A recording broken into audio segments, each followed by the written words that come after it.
Michael Fabricant is the Conservative MP for Lichfield. Good morning, Michael. Good morning, and perhaps you should also say former BBC person and a long-time member of the Culture, Media and Sports Select Committee of the House of Commons. That's why you invited me on. Well, with all of that in mind and that long list, where do you stand on these proposals? Do you support them? Well, it's a nuanced view, as they say. I mean, the BBC were asking for something like £188 licence fee, and there's a sort of entitlement at the very sense of entitlement, I think, at the very top of the BBC, and it can't just go on like that. I mean, a lot of people don't watch the BBC, particularly younger people.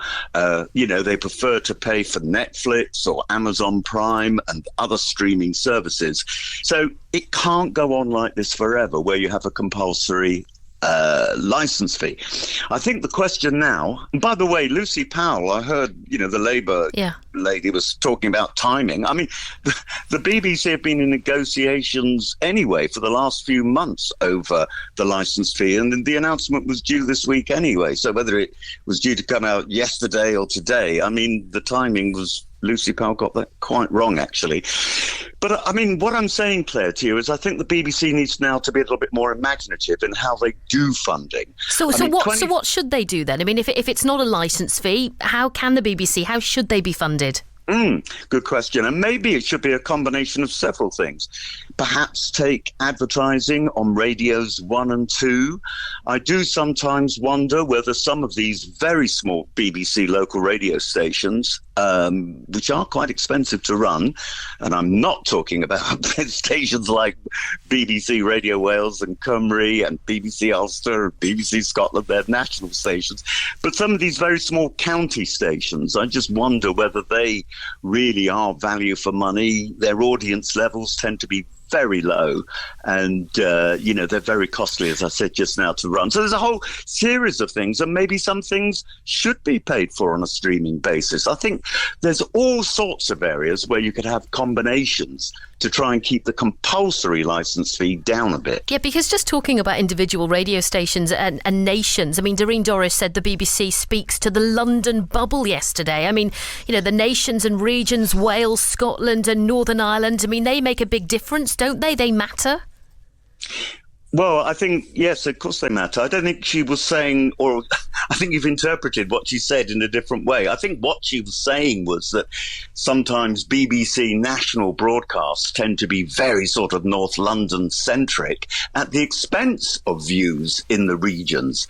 And, I represent a constituency in the West Midlands. We've got very good radio station, BBC Radio WM, but then we have smaller stations nearby, and I just wonder whether they're worth funding, because they don't pull in the audience, unlike Radio WM. And as I said earlier on, I mean, I listen to Sunday Supplement on my iPad when it's on a Sunday morning in preference to Radio 4. Very good to hear. Well, Vaughan Roderick, I mean, he's a top-rate broadcaster. Legend, absolutely. I mean, just look at some of those figures then, and the reasons Nadine Dorris was making her point. I mean, £159 per year, £13.25 per month. Inflation rise would have pushed that up to £13.92. So that saves us 67 pence per month. I mean, when you hear talk of energy prices, set to double in April, so many of our listeners very worried about what that is going to look and feel like. Should UK government be focusing on ways to bring those bills down? I think they are focusing on that. And in fact, another item on Radio 4 this morning was how the government might be, and I don't know, I'm just reporting what the BBC was reporting, might well be actually funding the energy companies so that we don't see these massive pay rises. And you're absolutely price rises. And of course, you're absolutely right. I mean, compared to the cost of the world price of energy, the saving on the license fee, is chicken feed. But having said that, you just can't allow, as I said, there was a sense of entitlement in the BBC that, yes, everyone must pay the licence fee. Yes, we should get what we always ask for. No, I think there are alternative ways of funding the BBC in combinations, as I said, possibly as Go on. I was just going to say, just in terms of timing on all of this, you've already said that you don't take Labour's point that this has been announced. No, because the announcement was going to be made this week anyway. And the Director General of the BBC was saying that they were very, very close to very basically at the end of their negotiations. So it was going to come this week anyway. So you don't think it's to take the heat off the Prime Minister, but further allegations today. I mean, what about these allegations made, by Dominic Cummings? I mean, he has gone as far as to say, Michael, that he is willing to swear under oath that the Prime Minister lied about knowing about the Bring Your Own Booze party on May the 20th. Dominic Cummings, I think everybody knows, who's got any interest in politics at all, is sort of waging this vendetta with his drip, drip, drip of information almost every day. He's never forgiven the Prime Minister for sacking him. And he's a man, of course, who decided with COVID, he actually had COVID, he and his wife, to take their young son up to Durham, which was, I understand why he did it. But on the other hand, he was prepared to break the rules. And so I'm not altogether sure that I believe him, if I'm honest. And Downing Street denies it.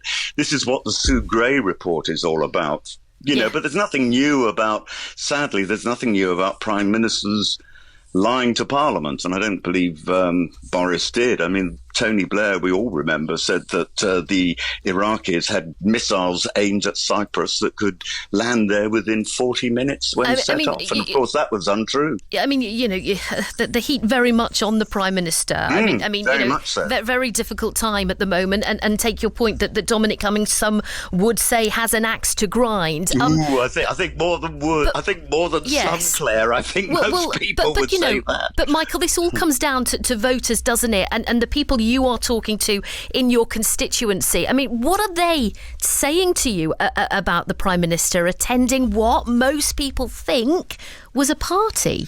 Some are very, very angry indeed, and I can understand that. Others say, and it's the absolute truth, I've had people coming up to me saying, this is ridiculous or an evil vendetta against the Prime Minister. And look, it now seems that the medical people are saying, London School of Hygiene, Tropical Medicine and others, World Health Organization, are now saying that Britain could be the very first country in the Northern Hemisphere to come out of COVID. I mean, that is quite something. And, the furlough programme has meant that unemployment is not at 4 million, as Keir Starmer suggested, and so on and so forth. So I think a lot of people are very angry right now. But I think we do need to move on a bit, actually, and look at the successes that this government has brought through the COVID programme. And, of course, we're all waiting for Sue Gray's report. Absolutely. Michael, that's going to be crucial. Keep listening to BBC Radio Wales. I will. Good to talk to you this morning. Thank you very much, Michael Fabregas, Conservative MP for Lichfield.